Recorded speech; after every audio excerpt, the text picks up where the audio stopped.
4000కు పైగా గెలిచినాం. Of course Revanth Reddy కథ వేరు. మంది పుట్టిన బిడ్డ కూడా నా బిడ్డనే అంటాడు, ముద్దు పెట్టుకుంటాడు. ఈ కేసు వేరే కేసు ఇది. ఎందుకంటే మొన్న లెక్కలు చెప్పిండు. ఇప్పుడు మనము గెలిచిన సర్పంచులు కూడా ఆయన ఖాతాల్లో వేసుకున్నాడు. ఇప్పుడు సంగారెడ్డిలో మనం 34 గెలిచినాం. కానీ రేవంత్ రెడ్డి ఏమంటాడంటే సంగారెడ్డిలో మనం 25 గెలిచినాం, 29 గెలిచినాం అంటాడు. ఇళ్ళే కూడా అల్లే కలుపుకుంటాడు. అన్ని కాన్స్టిట్యూన్సీలు అట్లనే చేసిండు. సరే, రేవంత్ రెడ్డి సంగతి మనకు తెలియదు ఏం కాదు. అబద్దాలు ఆడడంలో రాజకీయాల్లో భవిష్యత్ అన్న నోబెల్ ప్రైజ్ ఎవరికైనా ఇస్తే అది రేవంత్ రెడ్డికే వస్తుంది. నంబర్ 1 జూటా కోర్. ఒక్కటే సరిగా మాట్లాడతాడా? ఇవాళ రేవంత్ రెడ్డి ఎట్లయిపోయిందంటే అంత దుబారా.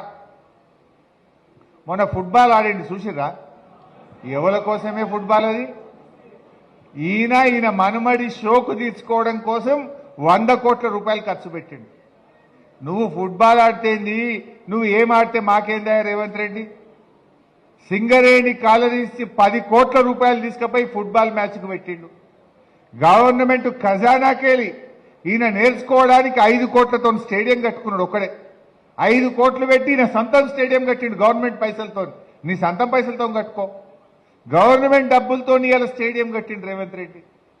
సిఎస్ఆర్ నిధులు 100 కోట్ల రూపాయలు ఖరాబ్ చేసిండు. అరే గా సింగరేణి 10 కోట్లుంటే ఆనాడు కేసీఆర్ ఏం చేసిండు? సింగరేణి సిఎస్ఆర్ డబ్బులను స్కూళ్లు కట్టించిండు, రోడ్లు వేపించిండు, మెడికల్ కాలేజీ పెట్టించిండు కేసీఆర్. రేవంత్ రెడ్డి ఏం చేస్తుండు?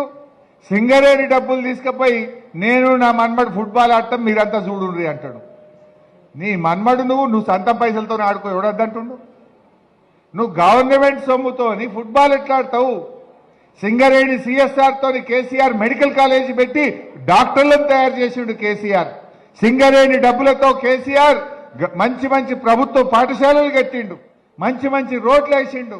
కానీ రేవంత్ రెడ్డి ఏమో ఆయన షోకులు తీర్చుకుంటుండు. మీరు గమనించి